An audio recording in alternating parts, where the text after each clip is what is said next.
할렐루야. 하나님 은혜가 함께하기를 축복합니다. 우리 남성 일목장, 우리 남성 어른들이 이렇게 나오셔서 측송을 찬양을 해주셨는데 은혜로운 찬양을 잘 고르셨고 우리 모두 은혜가 된 줄 믿습니다. 우리 남성 일목장에 소속된 모든 우리 목원들이 하나님 은혜 가운데 올 한해 건강하시고 은혜가 충만하시고 아프지 않기를 위해서 우리 모두 다시 한번 힘차게 격려 박수 한번.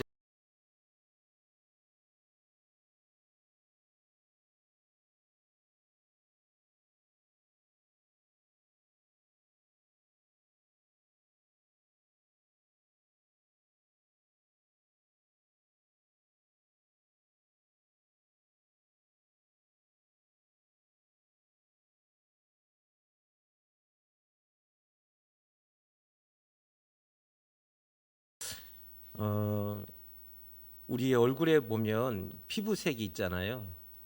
우리는 잘 모르지만 이 안에 멜라닌 색소라는 게 있어요. 멜라닌 색소라는 것이 사람의 피부의 색깔을 이게 결정해요.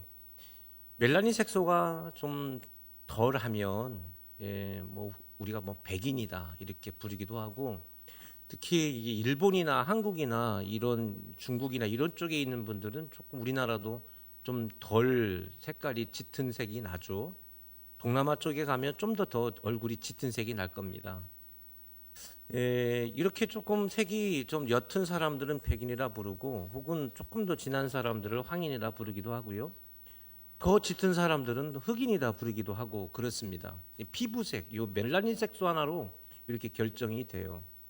그런데 우리가 대부분 다 이렇게 얼굴색이 비슷비슷하고 조금 더 까무잡잡한 사람이 있는가 하면 좀 백색인 사람도 있고 그래요.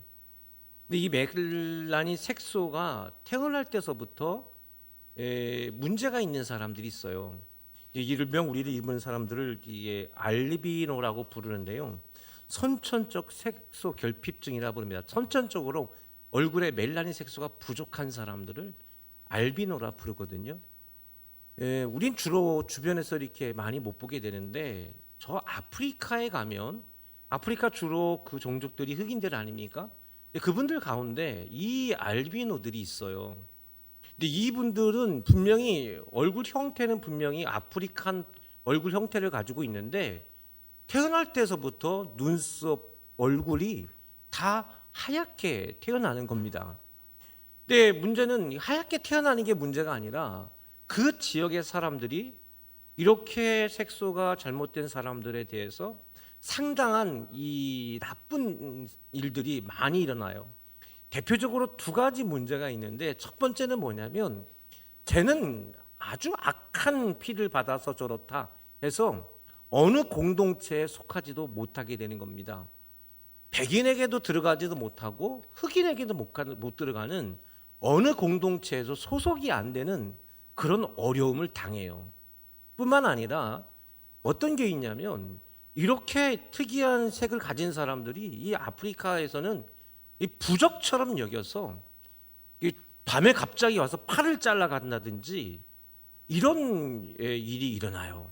그래서 아프리카에 있는 이 알비노들 가운데 보면 신체 장애 있는 사람들이 간간히 있습니다. 왜냐하면 이것을 잘라가서 이거를 파는데 이게 굉장하게 비싼 값에 팔리게 됩니다. 이걸 가지고 있으면 집에 복이 들어오고 돈이 들어온다, 이런 속설이 있기 때문입니다. 그래서 이런 두 가지 이 중에 고통을 갖게 되는 겁니다. 내가 어디에 속해 있느냐, 이것이 처음서부터 우리 인간에게는 아주 중요한 질문이에요. 내가 어디에 속해 있는가. 사람은 태어나자마자 내가 자이든 타이든 상관없이 우리는 어딘가에 소속돼요. 태어나자마자 우리는 어디에 소속되냐면 어떤 한 가정에 소속이 되죠. 어떤 아버지와 어머니와 그 속에 어떤 가정에 우리가 소속됩니다. 또 뿐만 아니라 나는 결정하지 않았지만 내가 이곳에 태어나서 한국 사람이라는 그런 국가의 국민으로 소속이 되는 겁니다. 시간이 지나면서 우리는 학교에 소속하기도 해서 어떤 학교, 뭐 어떤 뭐 단체 뭐 이런 데 소속이 되죠. 뭐 직장에 들어가면 어떤 직장, 이렇게 해서 이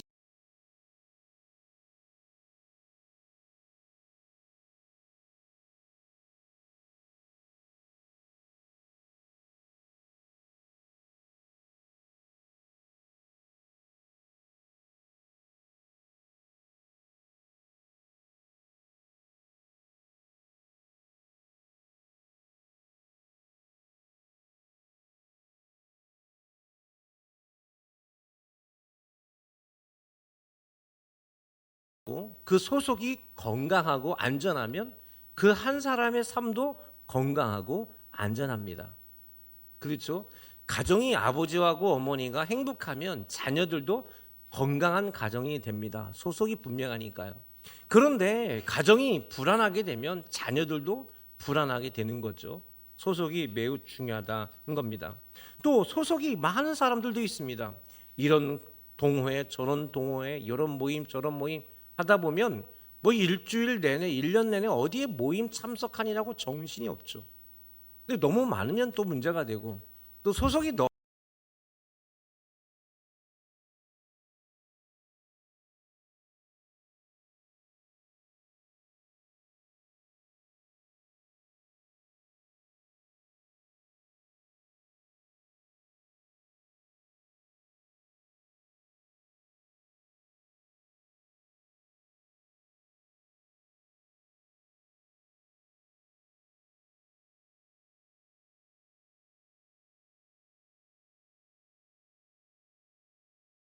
언제가 우리는 그런 말도 썼어요. 핵가족이라는 표현을 썼죠.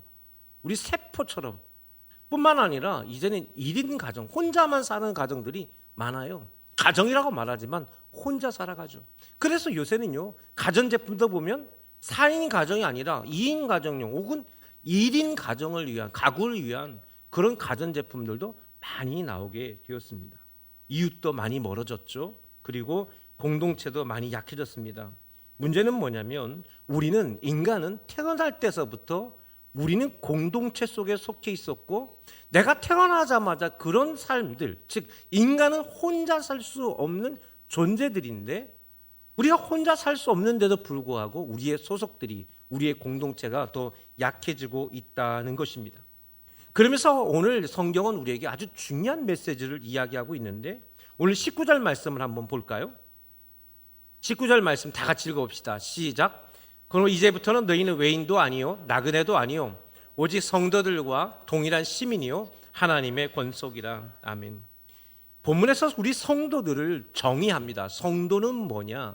성도는 뭐냐라고 말하는데 성도란 어떤 종교의 귀한 사람들의 모임이 아니라 성도는 뭐라고 말하냐면 하나님의 권속, 하나님의 가족이라고 이렇게 말씀하고 있습니다. 오늘 이 헌신 예배를 통해서 우리가 1월달 헌신 예배와 2월달 헌신 예배를 우리 교회론을 가지고 이야기를 하게 되는데 오늘 이 헌신 예배에서 질문하는 게 뭐냐면 우리가 하나님의 권속, 하나님의 가족, 우리가 하나님의 성도란 하나님의 가족인데 도대체 하나님의 가족이 뭐고 하나님의 가족이 된다는 말은 무슨 영적 의미가 있을까? 이것을 오늘 말씀을 통해서 기억될 수 있기를 바랍니다.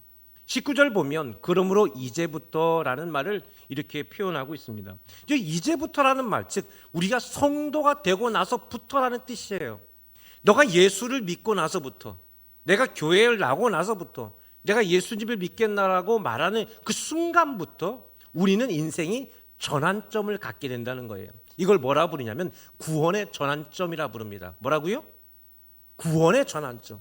구원의 전환. 이제부터라는 거예요. 우리가 예수님을 믿고 나서부터 우리는 우리의 인생이 완전한 전환점을 바뀌게 됐습니다. 이제 예수 그리스도 안에서 신분이 바뀌었다는 뜻이고 과거에는 하나님과 상관없는 사람이었다 한다면 이제 하나님의 약속을 받은 사람이고 소망을 가진 사람.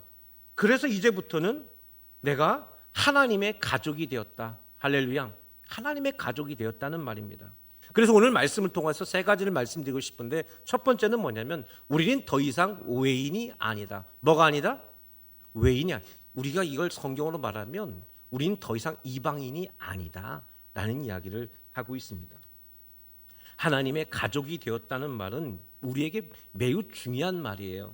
하나님의 가족이 되었다는 말은 그 말 자체가 우리에게 매우 중요한 메시지를 담고 있습니다. 내가 하나님의 가족입니다 라고 말하는 순간 나는 어떤 사람이 됐냐? 이 사람은 구원이 확정됐다는 뜻이에요. 무엇이 확정됐다? 구원이 확정됐다. 하나님의 가족이 됐다. 내가 하나님의 권속이 됐다는 말 그 자체 가장 중요한 점은 뭐냐? 내가 구원받은 존재가 되었다라고 말하는 것입니다. 구원받았다는 게 뭡니까? 구원받았다는 말이 가장 첫 번째 의미는 우리가 용서함을 받았어요. 뭐로부터? 죄로부터 용서함을 받은 거예요. 할렐루야. 창세기에 보면 창세기에 나타난 인간은 어떤 인간입니까? 무한한 가능성이 있고 뭔가 대단한 것처럼 보인 게 아니라 모든 인간들은 죄를 졌다라고 나와 있습니다. 그렇죠. 구원이라는 말은 뭐냐면 그 죄로부터 용서함을 받았다는, 즉 우리가 하나님의 가족이 되었다는 말 그 자체에는 우리가 구원을 받았다는 말이 되는 것뿐만 아니라 그 구원받았다는 말에는 내가 죄 용서함을 받았다. 창세기에서 인간이 만들어질 때서부터 지금까지 모든 인간은 죄인인데 우리는 더 이상 죄인이 아닌 새로운 인간으로 재창조되었다는 말씀이라는 사실들을 기억될 수 있기를 바랍니다. 그때서부터 우리는 놀라운 변화가 일어나게 되는데 그게 어떤 변화냐면 하나님과의 관계가 회복되는 변화가 일어납니다. 뭐가 관계가 회복돼요? 하나님과의 관계가 회복되는 그런 변화가 일어나게 되는 겁니다. 그러면서부터 우리는 하나님을 뭐라 부를 수 있냐면 아버지라 부를 수 있게 되었다. 그래서 가장 첫 번째 변화는 하나님을 아버지로 부르는 놀라운 변화예요. 로마서에 보면 이런 말씀이 있습니다. 로마서 8장 14절 15절 시작. 무릇 하나님의 영으로 인도함을 받은 사람은 곧 하나님의 아들이라. 너희는 다시 무서워하는 종의 영을 받지 아니하고 양자의 영을 받았으므로 우리가 아빠 아버지라 부르짖느니라. 아멘. 이 아빠라는 말은 이 히브리 사람들도 아버지를 아빠라 불러요. 아바 이렇게 불러요. 우리나라 말하고 같습니다. 우리가 하나님의 가족이 되었다는 그 말 자체는 이제는 우리가 하나님을 아버지라 부를 수 있었다. 유대인들은 지금까지도 하나님이 아버지가 아니에요. 하나님을 아버지라 부를 수 있었던 것은 예수님의 은혜인 줄로 믿습니다. 하나님께서 아들을 보내시고 그 예수를 믿는 바람에 우리는 하나님을 아버지라 부를 수 있는 가족으로 편입되는 축복을 받았다는 사실을 여러분 믿으시기를 바랍니다. 이건 놀라운 축복이죠. 한 번은 제가 어떤 글을 읽게 되었습니다. 미국에서 실제 있었던 이야기인데요. 한 가정에 한 여자아이를 입양을 했어요. 이제 사춘기 아이입니다. 근데 입양을 해서 이 아이를 키우는데 이 아이가 매우 거칠어요. 말도 험하게 하고 행동도 아주 부산하고 주변 사람들한테 폭력적이고 아주 옳지 못한 아이를 입양하게 된 겁니다. 학교에서도 자꾸 문제가 일어나서 이 입양한 부모는 학교에 몇 번이나 끌려가서 교장 선생님에게 또 담임 선생님에게 이 아이를 이렇게 하면 안 됩니다라는 더 많은 이야기들을 듣게 되는 문제가 생겼습니다. 가정에서도 마찬가지였습니다. 가정이 이 아이 때문에 모두가 시끄러웠어요. 힘들었어요. 이런 것 때문에 이 가족이 부모가 기도했습니다. 하나님 이거 어떻게 하면 좋겠습니다. 그리고 같이 예배하는 공동체에게 이런 문제가 있는데 위에서 기도해 달라고 이야기를 하니까 많은 자기를 사랑하는 모든 사람들이 그런 얘기를 해요. 더 정들기 전에, 더 시간이 가기 전에 빨리 파양해라. 입양을 포기하는 걸 파양이라 부르는 거예요. 빨리 파양해라. 더 힘들어지기. 어떻게 하겠느냐? 당신들이 할 수 없다. 이 아이가 문제가 있지 않느냐? 그랬습니다. 그런데 이 입양한 어머니와 아버지는 고민이 됐어요. 하나님께 기도를 합니다. 하나님, 어떻게 하면 좋을까요? 마음속에 생각드는 게 뭐냐면 빨리 포기를 하면 내가 좀 편하겠다. 그런데 한쪽 마음속에 마음속에 이런 생각이 들어요. 내가 포기하게 된다면 이 아이는 어떻게 될까? 우리가 포기하게 된다면 이 아이는 어떻게 인생을 살아갈 수 있을까? 마음이 괴로웠어요. 결국은 이 부부는 결단했습니다. 힘들어도 우린 이 아이를 지켜야 되겠다. 결정을 하게 되었습니다. 하지만 결정하는 순간서부터 너무나 고통스러웠어요. 하루하루가 지옥 같았습니다. 이 아이 때문에 너무너무 힘들었어요. 매일마다 후회하고 후회했다고 합니다. 그런데 시간이 지나면서 놀라운 변화들이 조금씩 일어나게 된 거예요. 시간이 지나면서부터 이 아이에게 아주 좋은 믿음의 본성들, 아름다운 믿음의 본성들, 선한 본성들이 조금씩 나타나더라는 겁니다. 그러면서 그 본성이 드러나서부터 이 아이에게 좋은 재능들이 나타나기 시작하고, 그러면서 어느 선에선가 이 아이의 성적이 올라가게 돼서 미국의 좋은 대학에 갔으며 언제 순간부터 이 아이가 이 가족의 가장 중요한 행복의 아이가 되었다는 이야기예요. 그래서 이 이야기를 듣고 한 언론사의 기자가 취재를 왔어요. 이 아이한테 왔어요. 내가 들어보니까 너의 이야기를 들어보니까 아주 못된 아이였다고 들었는데 너는 어떻게 이렇게 변할 수가 있었느냐라는 이 질문을 하는데 그 사연이 이렇습니다. 자기가 어렸을 때 한 가정 입양이 됐다는 거예요. 입양이 돼서 이 가정에 처음 입양이 돼서 이 아이의 마음속에 내가 예쁜 딸이 되어야 되겠다, 착한 딸이 되어야 되겠다, 내가 정말 이 부모님한테 행복한 사람이 되어야 되겠다 마음을 가지고 열심히 행복을 위해서 노력을 했다는 거예요. 그런데 그 집에 한 이 가정에 아이가 생기게 됐는데 이 생긴 아이 때문에 이 아이를 경제적으로 키우기 어려워서 그래서 파양을 하게 됐다는 거예요. 이때 이 아이는 엄청난 충격을 받은 거예요. 나는 외인이구나. 나는 이 가족이 아니었구나. 나는 아무것도 아닌 존재구나. 엄청난 배신감과 상실감 속에 너무나 괴로웠다는 거예요. 얼마 지나서 두 번째 가정이 입양이 됐어요. 두 번째 가정이 입양이 됐는데 거기서도 마찬가지로 자기를 버리더라는 겁니다. 그 마지막 세 번째로 이 가정이 입양이 됐는데 그때는 이미 마음속에 포기가 된 거예요. 모든 걸 포기했어요. 기부업 빼버렸어요. 난 못하겠다. 그래서 이 아이가 더 시간 지나기 전에 빨리 내가 이 집에서 나가는 게 좋다 싶어서 더 못되게 행동했다는 거예요. 말도 거치게 하고 행동도 막 부산하게 하고 뭐 그랬다는 거예요. 근데 그럴 때마다 이 어머니가 자기가 못된 짓을 할 때마다 자기를 붙들고 너는 내 딸이야, 너는 내 자식이야, 너는 내 사랑하는 딸이야, 매일마다 자기를 위해서 기도해주고 자기를 그렇게 불러주었다는 겁니다. 시간이 지나면 지날수록 그가 이 말 내가 너는 내 딸이야, 너는 내 가족이야, 이 말 때문에 조금씩 그 마음속에 변화가 일어나게 되고 그 안에 있는 아주 선한 본성들이 드러나게 되었다라는 이야기입니다. 구원을 받았다는 말은 바로 그 이야기예요. 우리는 고아입니다. 여러분, 모든 인간은 고아예요. 여러분 부모님 계시죠? 하지만 우리가 인간 자체를 보세요. 인간은 고아입니다. 여러분, 하나님께서 인간을 만드셨을 때 부모를 만드셨습니까? 한 남자와 한 여자를 만들었습니까? 한 남자 한 여자를 만들었습니다. 여러분, 우리 모든 인간들은요 사실은 고아예요. 우리 모두는 다 그렇게 만들어졌어요.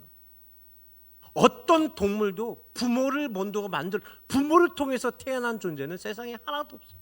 모든 존재는 하나님이 그냥 만들어 놓은 거예요. 그래서 이 땅의 모든 존재들은 결국은 부모의 도움을 받는 것처럼 보이지만 각자 인생을 살아요. 우리 모든 사람들도 마찬가지입니다. 우리 사람들도 우리가 부모가 있고 자식이 있는데 사실 우리 모두는 다 고아입니다. 다 고아예요. 그래서 모든 인간은 외로운 거예요. 모든 인간은 외로운 거예요. 그런데 우리가 예수님을 믿는다는 건 뭐냐면요, 하나님을 아버지라 부를 수 있게 되었고 이제 우리가 하나님의 자녀가 되었다는 거예요. 이 말은 뭐냐면 세상을 창조하신 하나님께서 하나님의 자녀만이 가족이 될 수 있고 하나님의 자녀만이 패밀리가 되는 건데 예수님을 믿음으로 우리가 그 가족의 구성원이 되었다는, 입양되었다는 놀라운 축복이 된 줄로 믿습니다. 할렐루야. 이런 축복을 우리가 받았다는 것, 하나님의 가족이 되었다는 것은 결국 우리 모든 인생의 삶에 엄청난 변화가 일어났다는 사실. 이제 더 이상 모든 사람들, 예수님을 믿는 사람들은 고아가 아니다. 할렐루야. 우리 뭐가 아니다? 고아가 아니다. 예수님을 안 믿는 사람들은 뭐예요? 부모가 있지만, 가족이 있지만 미안하지만 다 고아입니다. 현실이 그렇죠. 우리 모두는 다 어떻습니까? 고아일 수밖에 없는. 그러나 예수님을 믿는 모든 자녀들은 하나님의 자녀가 되는 축복이 있는 줄로 믿습니다. 오늘 현신 예배를 드리는 남성 일목장 목원 여러분, 그리고 소망교회 우리 가족 여러분, 우리가 헌신 예배를 드린다고 하는데 사실 헌신은요 의무가 아닙니다. 우리가 무엇 때문에 헌신할 수 있냐면 소속 때문에 헌신할 수 있는 거예요. 내가 어디에 소속돼 있으니까 헌신하는 거예요.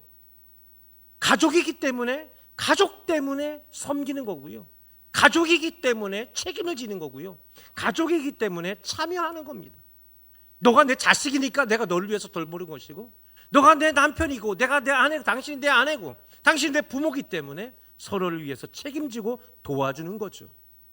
그 소속 때문에 우리는 헌신하는 거예요.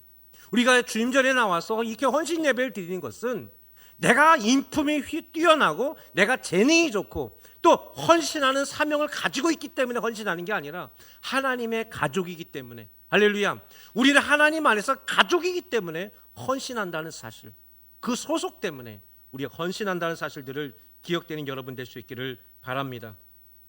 두 번째 드리고 싶은 말은 우리는 하나님의 가족이라는 겁니다. 가족이라는 말, 오늘 말씀해 보니까 권속이라는 말을 써요. 이거 오이코스라는 말, 집이라는 말에서 나왔어요. 권속, 가족, 집안 사람, 이거 다 같은 말입니다. 여러분, 교회는요 종교 AS 센터가 아닙니다. 여러분, AS 센터가 뭡니까?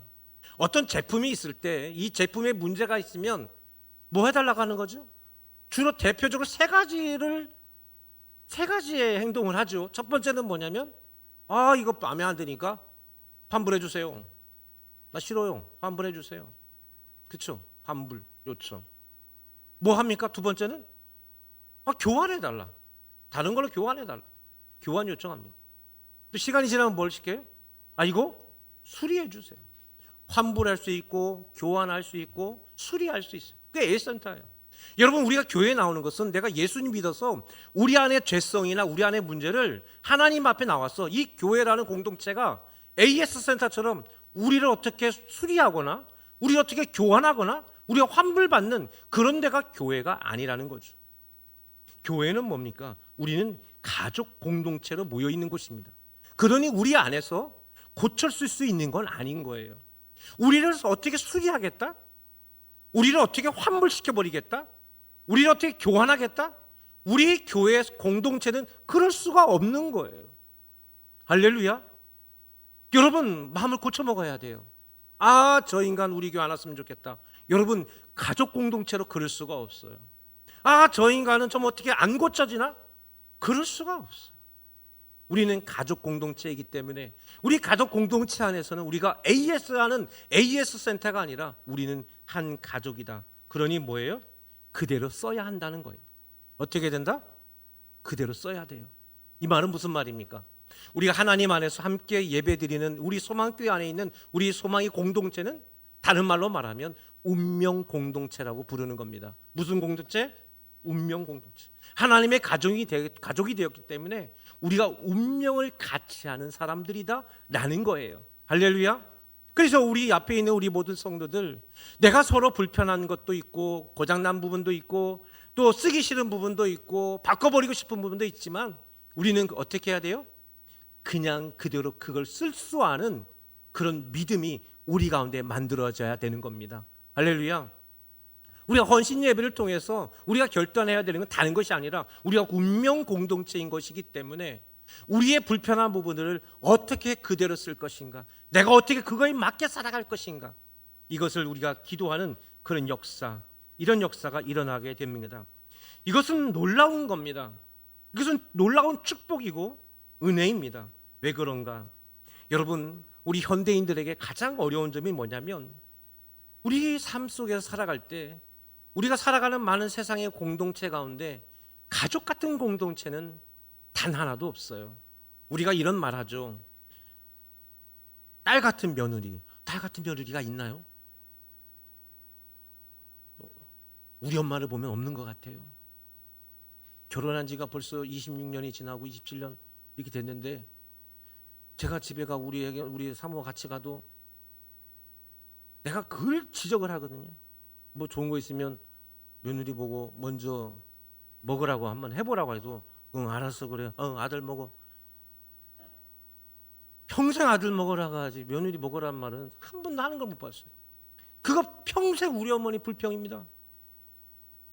아래 위쪽으로 윗집은 우리 할아버지 할머니 사셨고 아랫집 우리가 살았는데 뭐 있으면은 할머니가 뭘 키도 조만한 분이 말이야 펭귄처럼 걸었어요. 이렇게 하고 걸어가가지고 이거 아비 먹어, 아부 남편 애비 줘 이렇게 하고 주고 아들 줘 하고 주고 가요. 그래서 갈 때마다 우리 엄마는 또 승질을 안 받아야 되잖아. 꼭 받으면서 뭐라고 하지? 에이구 나 먹으란 말 한마디도 안 하지. 평생 그래놓고 지금도 우리 엄마는 저 먹으라고만 합니다. 할렐루야. 여러분 가족 같은 공동체가 만들어지기가 어려워요. 그렇죠? 예. 세상의 공동체가 그렇습니다. 여러분 한번 생각해 보세요. 여러분 그 핸드폰에 보면 뭐 카톡도 하고 뭐 인스타그램도 하고 요새 페이스북 같은 건 요새 많이 안 하더라고요. 그죠? 이런 SNS가 있습니다. 예, 사회 관계망이라 부르는데요. 거기에 보면 내가 뭐 했던 사진들을 올려요. 이거 한국 사람들 많이 올리는 게 뭐냐면 그래서 어디 식당에 가서 음식을 먹으면 남자들이 항상 혼나죠. 뭘 먹으려고 수저를 갖다 대면은 이 양반이 하면서 뭐예요? 사진을 찍어야 돼. 아니 왜 먹는 거 앞에서 이렇게 고사를 지내리지 꼭 사진을 찍어야 돼. 여자분들 그렇죠. 그래서 어디에 올려요? 자기의 그 프로필 사진 같은 데다가 착 올려놓습니다. 사실 이게 생각해 보면 굉장히 아픈 이야기예요. 왜 아픈 얘기냐면 여러분 우리가 음식 사진을 찍어서 올린다든지 멋진 카페에서 차 마시는 사진을 올린다든지 혹은 내가 좋은 여행지에 가서 사진을 찍어서 올린다든지 저는 그런 사진을 볼 때마다 참 이 사람 많이 외롭겠다라는 생각이 들어요. 그 사진요 다 버려도 상관없어요. 하나도 아쉽지 않아요. 우리가 자랑하는 걸 보면요 사실은 그 사진을 절대로 버리면 안 되는 사진이 아니에요. 다 버려도 상관없어요. 다 버려도 상관없어요. 제 핸드폰에는요 사진들이 많이 찍다 보니까 시간이 지나면 빨리 이거를 외장하드에다 옮겨놓고 지우고 해야 되거든요. 안 지우는 거 있어요. 안 지우는 게 뭔지 아십니까? 제 주민증 사진 같은 거 저한테 필요하니까 우리 부모님 사진, 우리 사모 어렸을 때 사진, 우리 아이들하고 같이 찍었던 사진 요 몇 가지는요 그대로 거기 제 첫 번째 그대로 있어요. 아이들 사진 이렇게 있습니다. 왜요? 너무나 소중한 것들이거든요. 너무 소중한. 이건 지우면 돼야 안 돼요? 지우면 절대로 안 되는 것들이거든요. 근데 우리가 우리를 자랑하는 것들을 보면 다 버려도 상관없어요. 근데 우리가 그 사진을 통해서 사람들과 만나요. 여러분 음식 사진에 아무리 비싼 거 먹어 굉장히 비싼 거 먹는 거 그거 다 버려도 상관없어요. 사실은 그 음식을 누구하고 먹었느냐가 제일 중요한 거잖아요. 그때 우리가 어떤 대화를 나눴고 그때 우리는 어떤 행복을 누렸는가가 사실 더 중요하죠. 그런데 뭐예요? 우린 그걸 못 내놔요. 그 말은 무슨 말이냐면 우리의 공동체가 건강한 공동체가 아니라는 이야기입니다. 반면 교회는 어떻습니까? 교회는 어떤 공동체냐라고 말한다면 가장 대표적으로 세 가지의 이야기를 할 수 있습니다. 첫 번째는 뭐냐? 교회는 귀찮은 공동체. 세상 귀찮아요. 안 나오면 전화하지. 뭐 이런저런 얘기해가지고 계속 달달 볶죠. 불편한 공동체입니다. 편하게 나올 수가 없어요. 교회는 귀찮고요. 불편합니다. 세 번째는 교회는요 아주 부담스러워요. 부담스러워요. 귀찮고 불편하고 부담스러워. 요새 많은 청년들이 교회 나와서 교회를 나오고 싶지 않은 것 중에 하나가 뭐냐면 이 세 가지 문제 때문에 아주 귀찮게 하잖아요. 교회 나오면 야 너 학교는 제대로 다니냐? 어디 대학 다니냐? 너 취직을 했냐? 너 나이가 몇 살인데 아직도 그러고 있냐? 너 결혼 안 하냐?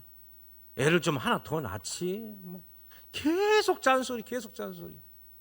우리 성도님들 어른들하고 아이들하고 같이 만나면은 매번 그래서 우리 젊은 친구들은 빨리 어른들에서 벗어나고 싶죠.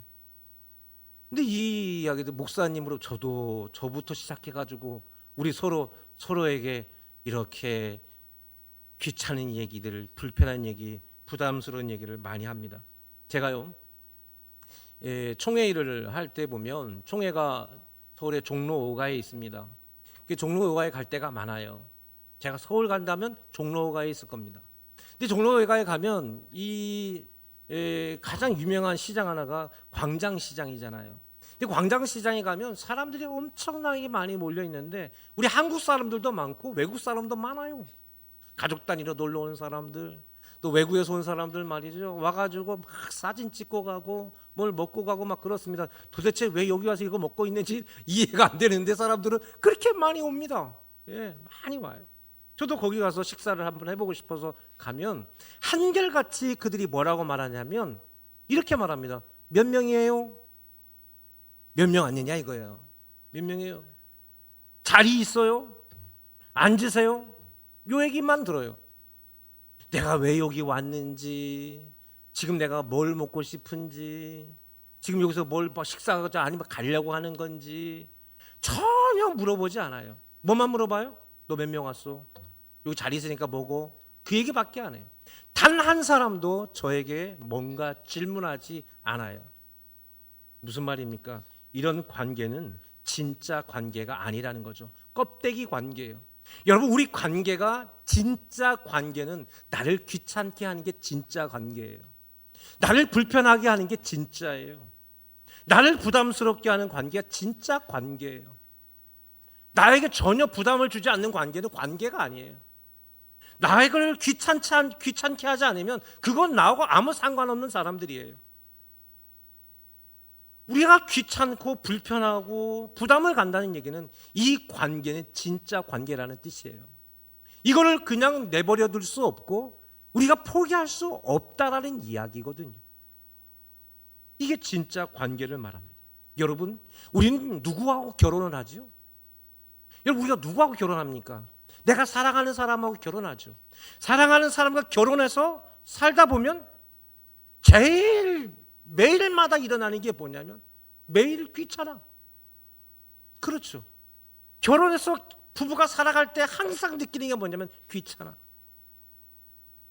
우리 사모는 시장 가서 뭘 잘 들고 가다 나만 보면 갑자기 힘이 빠져. 여보, 못 들어. 아니 왜 이렇게 사람이 하루살이가 되는지 몰라. 그렇게 튼튼하던 사람이 이렇게 힘이 빠져더니 하면 모든 게 다 놓쳐요. 뻥튀기라도 못 들어요. 세상에 어떻게 이렇게 뭘 다 들어줘야 돼 이걸. 부부는 귀찮죠.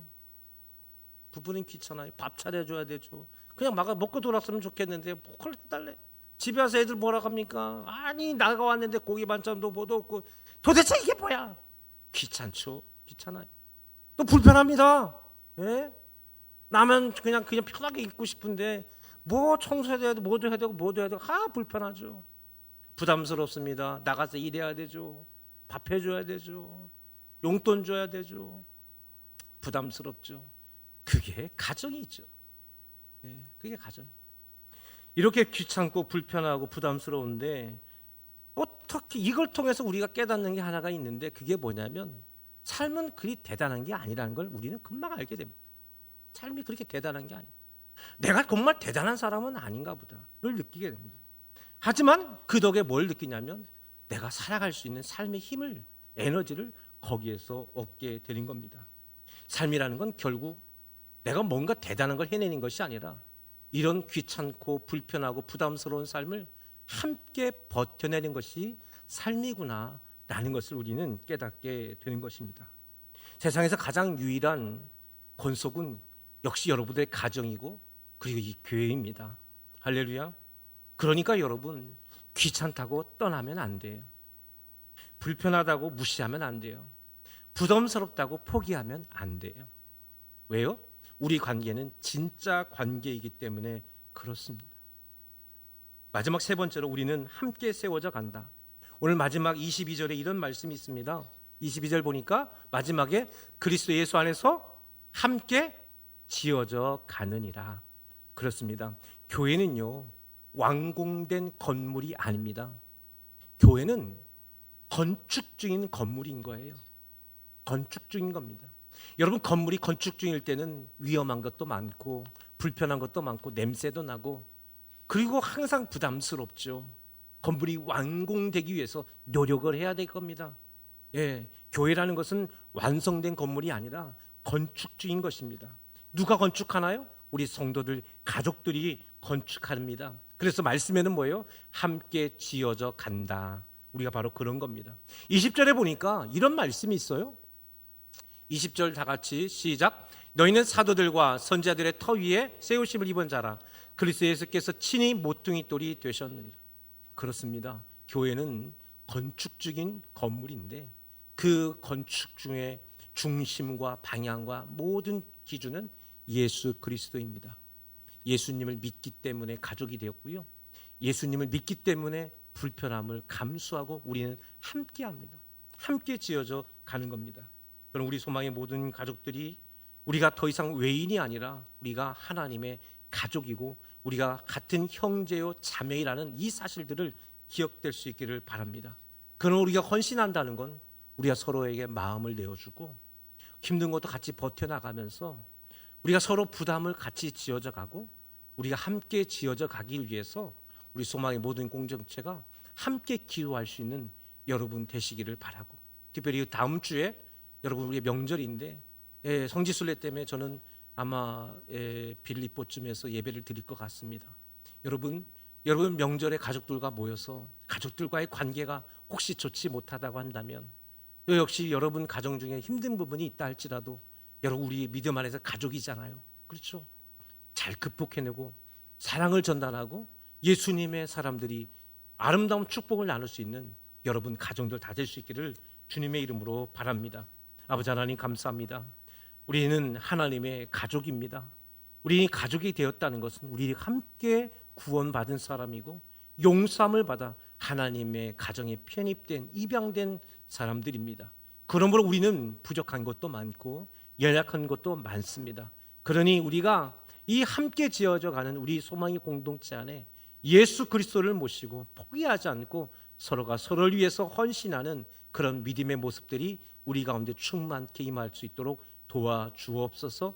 우리 주님 예수님 이름으로 기도드립니다. 아멘.